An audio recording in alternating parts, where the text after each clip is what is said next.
अखबार में खबर पढ़ रहा था, 2019 में तकरीबन 15,000 सरकारी स्कूलों को बंद करने की तैयारी थी और 2020 आते आते करीब 13,000 सरकारी स्कूलों को बंद करने की तैयारी शुरू कर दी गई। एक मोटे तौर पर अगर आंकड़ा हम देखें, इसमें प्राइमरी, मिडिल और हायर सेकेंडरी स्कूलों को मिलाएं तो 1.25 लाख के करीब स्कूल बैठते हैं।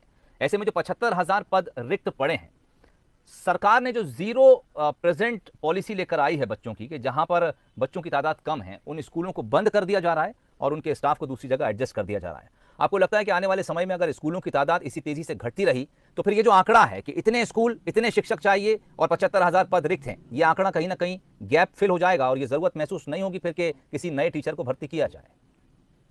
जी बिल्कुल, आपके माध्यम से सर्वप्रथम तो विद्यार्थी परिषद को मैं धन्यवाद देना चाहता हूं जिन्होंने जी अपने मन से आज अतिथि शिक्षकों की आवाज उठाई। ठीक।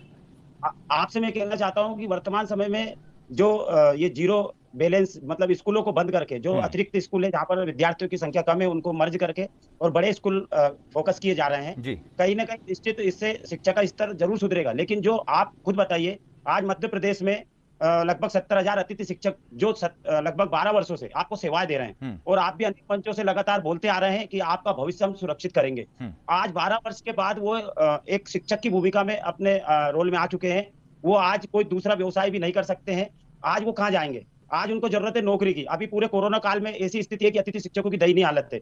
उनको सर्वप्रथम अतिथि शिक्षकों को नियमित करना चाहिए, उसके बाद में जो पद बचे उस पर भर्ती करना चाहिए। ये मध्य प्रदेश शासन की पहली प्राथमिकता होना चाहिए। आप रोजगार की बात करते हैं, आप भविष्य सुरक्षित की बात करते हैं, लेकिन आप उन लोगों की चिंता तो करिए जो आपके अभी सिस्टम में है। आपके सिस्टम में होने के बावजूद भी उनका भविष्य अधर में है। तो मैं धन्यवाद देता हूं विद्यार्थी परिषद का और उनको इस बात पर जोर देना चाहिए, सरकार से मांग करना चाहिए कि अतिथि शिक्षक जो कि अभी कार्यरत हैं और जो पहले से कार्य रह चुके हैं उन लोग।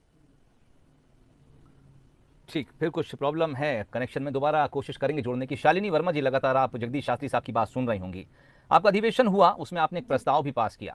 अब इसको आगे आप किस तरह लेकर जाएंगी? क्या आप सरकार के सामने अपना ये प्रस्ताव पेश करेंगी या फिर ये कि आपके जो कुछ पदाधिकारी हैं वो सरकार के जिम्मेदारों से मिलेंगे और उनके सामने ये मांग रखेंगे कि अब स्कूलों में जो खाली पद पड़े हैं उन्हें भरा जाए, और साथ ही आप अतिथि शिक्षकों की तरफ से भी आवाज बनकर सरकार के सामने ये मांग रखेंगे कि जो अतिथि शिक्षक कई साल से स्कूलों में काम कर रहे हैं उनको उनके अधिकार के तौर पर नियमित किया जाए? जी बिल्कुल। हर वर्ष विद्यार्थी परिषद अपना प्रस्ताव पारित करने के बाद एक प्रतिनिधिमंडल उच्च शिक्षा मंत्री और माननीय मुख्यमंत्री जी को अपने तीनों प्रस्ताव सौंपता है। निश्चित तौर पर हम शीघ्र ही ये तीनों प्रस्ताव मध्य प्रदेश सरकार के समक्ष रखेंगे और जिस प्रकार सरकार निर्णय करे कि अतिथि शिक्षकों को किस व्यवस्था के तहत रखना है, किंतु विद्यार्थी परिषद सदैव अपने स्टैंड पर अड़ी रहेगी कि कहीं ना कहीं शैक्षणिक रिक्त पदों पर वो त्वरिता से नियुक्तियां भरें। बाकी सरकार का निर्णय है, उन्हें प्राथमिकता किन्हें देनी है वे भी शीघ्र वे तय करें। ठीक, जगदीश शास्त्री साहब हमारे साथ लगातार जुड़े हुए हैं। जगदीश साहब, क्या लगता है, सरकारें कई आई और गई और आप लोगों से वादे भी किए जाते हैं, लेकिन दरअसल जो स्थिति आपकी आज से कुछ साल पहले थी वो स्थिति आज भी बनी हुई है। हमने इससे पहले ये भी देखा कि आप लोग अपनी मांगों को लेकर कई तरह के धरने प्रदर्शन कर चुके हैं, सरकारों के खिलाफ नारेबाजी भी होती है, उसके बाद कुछ लोग आपसे मिलने भी पहुंचते हैं, आपको आश्वासन भी दिया जाता है। लेकिन दरअसल इस पूरी हालत के पीछे, इस स्थिति के पीछे आप असल तस्वीर देखते क्या हैं? क्या कुछ दिक्कतें महसूस करते हैं आप, और क्या कुछ आपको लगता है कि सरकार को दिक्कत है आप लोगों को रेगुलर करने में?